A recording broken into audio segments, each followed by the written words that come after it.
यहाँ पे हम बात करने वाले एक नए डेवलपमेंट के बारे में जो कि DRDO द्वारा टेस्ट किए जाने वाले मिसाइल को लेके है। और इस टेस्ट के लिए जो नोटम है वो लास्ट वीक इशू हुआ था।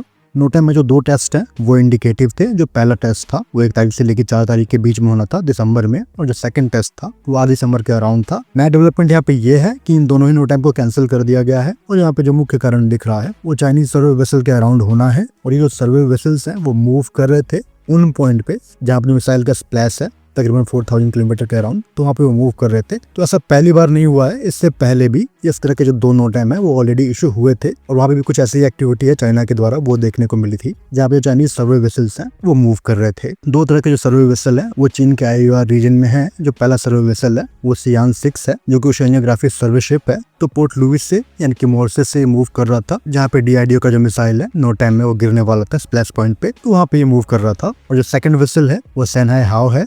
ये एक सबमर्सिबल कैपेबल शिप है, डीप सी मिशन के लिए इसको बनाया गया है और ये भी सदर्न IUR रीजन में था। तो ये दोनों ही मूव कर रहे थे उस पॉइंट के लिए, और उसको देखते हुए ही ये जो नोटम है वो कैंसिल हुए हैं। नोटम में जो लेंथ थी उससे ये इंडिकेशन जरूर था कि जो टेस्ट होने वाला है विशाखापट्टनम से वो SLBM का होगा। मोस्ट प्रोबेबली जो K4 और K5 मिसाइल है वो टेस्ट होंगे अरिहट से, तो उसकी पॉसिबिलिटी यहाँ पर दिख रही थी। तो जब भी इस तरह का जो टेस्ट है वो होने वाला होता है, पिछले कुछ नोटम में हम देख रहे हैं कि जब भी इस तरह का जो कुछ टेस्ट है वो हो रहा है, नोटम इशू हो रहे हैं 10 से 15 दिन पहले, तो ये जो उनके शिप है सर्वे शिप है वो मूव कर रहे हैं। बेसिकली जो इस तरह के शिप होंगे वो अंडर वाटर कोस्टिक मैपिंग कर सकते हैं, सीबेड की जो प्रोफाइलिंग है वो कर सकते हैं, और स्पेशली जो हमारे मिसाइल का स्प्लैश पॉइंट है, टारगेट पॉइंट है, वहाँ पे जो डेब्री होगा उसको वो सर्वे कर सकते हैं, पिक कर सकते हैं। इसके अलावा जो टेलीमेट्री है, इंटरसेप्शन ओशन सरफेस से वो ये कर पाएंगे। और जो मिसाइल की री एंट्री पॉइंट है, सिग्नेचर है अंडर वाटर, वो किस तरह का रहेगा उससे कैलकुलेट किया जा सकता है। तो ये कुछ जो इम्प्लीकेशन है ये वॉरशिप्स कर सकते हैं। स्पेशली जो उनका इंटरेस्ट है वो हमारे SLBM में ज़्यादा है उनके डेटा को हार्वेस्ट करने के लिए। मतलब जो फ्लाइट प्रोफाइल है वो किस तरह की रहेगी, जो री एंट्री पॉइंट है वहाँ पे जो अकॉस्टिक साइन है वो कैसा रहता है, जो स्प्लैश डाउन होगा वहाँ पे जो शॉक प्रोफाइल होगी वो कैसी होगी, और जो MARV है उसका बिहेवियर है वो कैसा रहता है। तो इन सब पैटर्न को रीड करने के लिए ये जो वेसल्स हैं सर्वे वेसल वो भेजे जा रहे हैं। पोटेंशियल अगर मिर्व रहा तो जिसका प्लम है वो कैसा रहता है, और बूस्ट फेज में जो टेलीमेट्री लीकेज है उसको वो गैदर करना चाहते हैं। सो इन डेटा को लेके, इन अकॉस्टिक साइन को लेकर जो एंटी सबमरीन ट्रैकिंग है अरिहंत क्लास SSBN की वो कर पाएंगे। जो मॉडलिंग है इंडियन RV की वो करके उसके अगेंस्ट सर्वाइव करने की जो एबिलिटी है वो जनरेट कर पाएंगे, और जो इंटरसेप्शन पॉइंट है उसके प्रोडिक्शन के लिए एल्गोरिथम है वो डेवलप कर पाएंगे।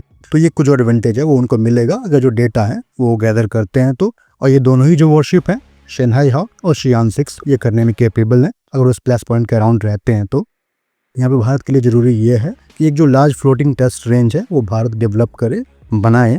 ऑलरेडी जो हमारे इंटरसेप्टर्स हैं उनको टेस्ट करने के लिए जो फ्लोटिंग टेस्ट रेंज है वो बनाए जा चुके हैं अन्वेष के रूप में, लेकिन बड़ी मिसाइल को टेस्ट करने के लिए, ICBM जैसे मिसाइल को टेस्ट करने के लिए जो फ्लोटिंग टेस्ट रेंज होगा वो बड़ा होना चाहिए। और इस तरह के जो टेस्ट रेंज है वो ज़्यादातर जो कंट्री है, एलीट कंट्री है, वो रखती हैं।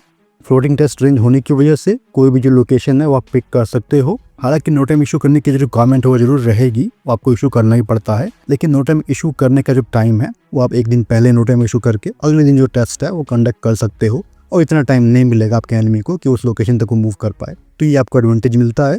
इस तरह के जो वेसल होंगे FTR होंगे, फ्लोटिंग टेस्ट रेंज होंगे, उन पर ज़्यादातर जो रिक्वायर्ड रडार है टेस्ट के लिए वो माउंट होंगे, ऑप्टिकल सेंसर माउंट होंगे, हाइड्रोफोन्स माउंट होंगे, और जो रिकवरी बोट है डेब्री की रिकवरी के लिए वो बोट भी वो कैरी कर रहे होंगे। तो जो टेलीमेट्री की क्वालिटी है वो यहाँ पे हाई रहेगी FTR से, और जो फ्लेक्सिबिलिटी है फुल रेंज फ्लाइट की वो भी आपके पास रहेगी किसी भी मिसाइल के लिए। लेकिन अगर इसके एडवांटेज के साथ साथ कुछ जो लिमिटेशन है स्पेशली सिक्योरिटी के रूप में वो रहती है। आपको जो स्कोट वेसल्स है साथ में वो भेजने पड़ेंगे ताकि जो सिक्योरिटी FTR की वो बनी रहे, क्योंकि एक स्ट्रेटेजिक एसेट होगा तो जिस पर अटेंशन है आपका एडवर्सरी का वो जरूर रहेगा। और कहीं न कहीं इनको ऑपरेट करना एक कॉम्प्लेक्स टास्क है, मतलब समुद्र की जो लहरें हैं, रफ सी हैं, वो भी आपके सेंसर को अफेक्ट कर सकती है। तो कुछ लिमिटेशन है लेकिन जो एडवांटेज है वो हाई है। और ये जो FTR होंगे वो आपको अनप्रेडिक्टेबल बनाएंगे, जिसकी हेल्प से ऐसे कोई भी समुद्र जहाँ पे जो ट्रैफिक है वो कम है, समुद्री एरिया, फॉरेन शिप कम है, तो वहाँ पे जो टेस्ट है वो आप कर पाओगे। जितनी भी जो रेंज रिक्वायर्ड है टेस्ट के लिए वो आप इस्तेमाल कर सकते हो। तो होपफुल एक बड़े FTR के लिए जो इंडियन मिनिस्ट्री ऑफ डिफेंस है वो सोच रही होगी, और इस तरह के जो मल्टीपल वेसल है वो भारत के पास होना चाहिए। हालांकि जो एक्सपेंडिचर है, कैपिटल है, वो काफ़ी इसमें इन्वेस्ट होगा, लेकिन वो वन टाइम इन्वेस्टमेंट है जो कि काफ़ी लंबे समय तक सर्व करेगा आपको। फिलहाल इस वीडियो में इतना ही। जय हिंद।